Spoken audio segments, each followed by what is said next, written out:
अयोध्या दान गबन मामले की जांच लगातार जारी है। हर एंगल से एसआईटी इसकी तह तक जाने की कोशिश कर रही है। पहले अविनाश शुक्ला को 13 घंटे के रिमांड पर लेकर अहम सबूत जुटाए गए। वहीं अब पुलिस मामले के 3 आरोपी लवकुश मिश्रा, अनुकल्प मिश्रा और करुणेश पांडे को 40 घंटे की रिमांड पर लेकर पूछताछ में जुट गई है। माना जा रहा है कि बीते दिनों अविनाश के रिमांड पर आने पर कई अहम सुराग मिले थे, जिसको लेकर के अब इनसे पूछताछ की जा रही है। इसी क्रम में अनुकल्प के चाचा को भी पुलिस ने उठाया है, उनसे भी पूछताछ की जा रही है। इसके साथ ही इनायत नगर, जहां पर अनुकल्प का घर बताया जा रहा है, उस जगह पर एक सराफा व्यवसायी को भी पुलिस ने उठाया है और ये आरोप है कि यहीं पर सोना गलाया जा रहा था। दान गबन की जारी जांच के बीच आरोपियों की निशानदेही पर पुलिस ने चंदे की पुरानी फर्जी रसीद बुक बरामद की है। सूत्रों के मुताबिक पुलिस जांच में आरोपियों ने इस बात को कबूला है कि आरोपी न केवल चंदा चोरी करते थे, बल्कि फर्जी रसीद काट कर चंदा देने वालों से पैसे भी ऐंठ लेते थे। रसीद पर श्री राम जन्मभूमि तीर्थ क्षेत्र का लोगो बनवाया गया, जो बिल्कुल असली रसीद की तरह ही दिखती थी। सुबह 7 बजे खुद राम मंदिर के कोषाध्यक्ष गोविंद देवगिरी के द्वारा चंपत राय के आवास पर जाकर वहां मुलाकात की गई। लगभग 2 घंटे उनसे मुलाकात हुई। इसके बाद से लगातार, जब से वैदेही भवन पहुंचे हैं, तब से लगातार जो मिलने वालों का सिलसिला है वो लगातार चल रहा है। इसमें राम मंदिर ट्रस्ट के सदस्य रहे राजा विमलेंद्र मोहन प्रताप मिश्र के पुत्र यतीन्द्र मोहन मिश्र ने इनसे मुलाकात की। वहीं ICICI बैंक के जो जिम्मेदार थे वो भी आज पहुंचे थे और कोषाध्यक्ष से मुलाकात की थी। इसके साथ ही अयोध्या के संत समाज के लोगों का एक प्रतिनिधिमंडल भी महाराज से मिलने आया था, जहां पर महाराज गोविंद देवगिरी से उन लोगों ने बंद कमरे में वार्ता की और राम मंदिर ट्रस्ट के क्रियाकलापों की अब तक की जो जानकारी स्थानीय स्तर पर हो सकती वो दी। एक और एसआईटी की जांच चल रही है तो दूसरी ओर ट्रस्ट के कोषाध्यक्ष गोविंद देवगिरी बैठक पर बैठक कर रहे हैं। सबसे पहले गोविंद देवगिरी ट्रस्ट के पूर्व महासचिव चंपत राय से मिले। तीर्थ क्षेत्र भवन में करीब 2 घंटे तक दोनों के बीच बातचीत हुई। सूत्रों के मुताबिक ट्रस्ट के कुछ सदस्यों की इन्वॉल्वमेंट की जानकारी चंपत राय ने दी है। इसके साथ ही गोविंद देवगिरी ट्रस्ट के आमंत्रित सदस्य गोपाल राव से भी मिले। मुलाकात के बाद गोपाल राव ने पहली बार खुलकर अपनी बात रखी। उन्होंने कहा कि उन्हें ट्रस्ट से अस्थायी रूप से नहीं हटाया गया है, बल्कि नैतिकता के आधार पर कुछ समय के लिए ट्रस्ट की बैठकों से दूर रहने का फैसला लिया गया है। देखिए, मंदिर में ट्रस्ट के मीटिंग जो चलती है उसमें निमंत्रित सदस्य होते हैं। ये जो बवाल माध्यम के द्वारा लोगों को गुमराह करने का प्रयास कर रही है, तो राम मंदिर में गोपाल जी का भी घपला है, चंपत राय जी का भी है, अनिल जी का भी है। हमारा कुछ नहीं है, फिर भी माध्यम में इतना आ रहा है, इसलिए नैतिकता के आधार पर 2 लोगों ने इस्तीफा दिया, उनका स्वीकार हो गया।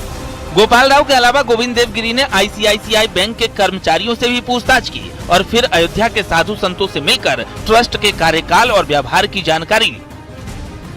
आने वाले समय में कुछ बड़ा परिवर्तन होगा, वो देखेगा, सबके सामने आ जाएगा। जो जनमानस को नई दिशा देगा, आस्था का केंद्र है, इसलिए तमाम सारे बदलाव हो चुके हैं। महाराज जी एक चीज जानना चाहेंगे, किस तरह से ट्रस्ट की व्यवस्था बदलने की बात हो रही है, CEO की नियुक्ति करने की बात हो रही है? अभी ऐसी कोई बात नहीं है, अभी ऐसी कोई बात। राम मंदिर दान गबन के बाद अब ट्रस्ट को नए रूप देने की चर्चा चल रही है। CEO की नियुक्ति के साथ ही खाली सदस्यों के पद भी भरे जाने। फिलहाल जो मुलाकात का सिलसिला है वो अभी भी चल रहा है। कोषाध्यक्ष गोविंद देवगिरी इस समय अयोध्या में मौजूद है और राम मंदिर ट्रस्ट की व्यवस्थाओं पर मंथन कर रहे हैं। सहयोगी सर्वेश के साथ मेरे गोस्वामी, न्यूज़ 18 अयोध्या।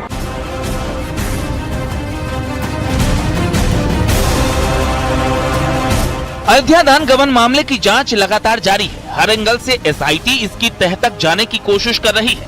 पहले अविनाश शुक्ला को 13 घंटे की रिमांड पर लेकर अहम सबूत जुटाए गए। वहीं अब पुलिस मामले के 3 आरोपी लवकुश मिश्रा, अनुकल्प मिश्रा और करुणेश पांडे को 40 घंटे की रिमांड पर लेकर पूछताछ में जुट गई है।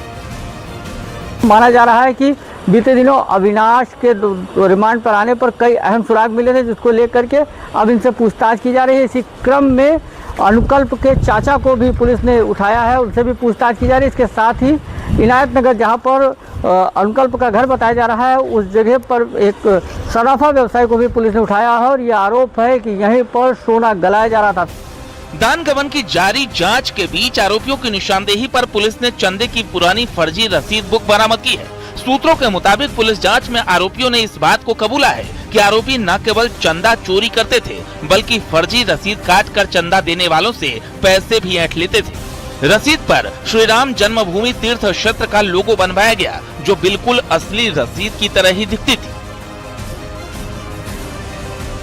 सुबह 7 बजे खुद राम मंदिर के कोषाध्यक्ष गोविंद देवगिरी के द्वारा चंपत राय के आवास पर जाकर वहां मुलाकात की गई। लगभग 2 घंटे उनसे मुलाकात हुई। इसके बाद से लगातार जब से वैदेही भवन पहुंचे हैं तब से लगातार जो मिलने वालों का सिलसिला है वो लगातार चल रहा है। इसमें राम मंदिर ट्रस्ट के सदस्य रहे राजा विमलेंद्र मोहन प्रताप मिश्र के पुत्र यतीन्द्र मोहन मिश्र ने इनसे मुलाकात की। वहीं ICICI बैंक के जो जिम्मेदार थे वो भी आज पहुंचे थे और कोषाध्यक्ष से मुलाकात की थी। इसके साथ ही अयोध्या के संत समाज के लोगों का एक प्रतिनिधिमंडल भी महाराज से मिलने आया था, जहां पर महाराज गोविंद देवगिरी से उन लोगों ने बंद कमरे में वार्ता की और राम मंदिर ट्रस्ट के क्रियाकलापों की अब तक की जो जानकारी स्थानीय स्तर पर हो सकती है वो दी। एक और SIT की जांच चल रही है तो दूसरी ओर ट्रस्ट के कोषाध्यक्ष गोविंद देवगिरी बैठक पर बैठक कर रहे हैं। सबसे पहले गोविंद देवगिरी ट्रस्ट के पूर्व महासचिव चंपत राय से मिले। तीर्थ क्षेत्र भवन में करीब 2 घंटे तक दोनों के बीच बातचीत हुई। सूत्रों के मुताबिक ट्रस्ट के कुछ सदस्यों की इन्वॉल्वमेंट की जानकारी चंपत राय ने दी। इसके साथ ही गोविंद देवगिरी ट्रस्ट के आमंत्रित सदस्य गोपाल राव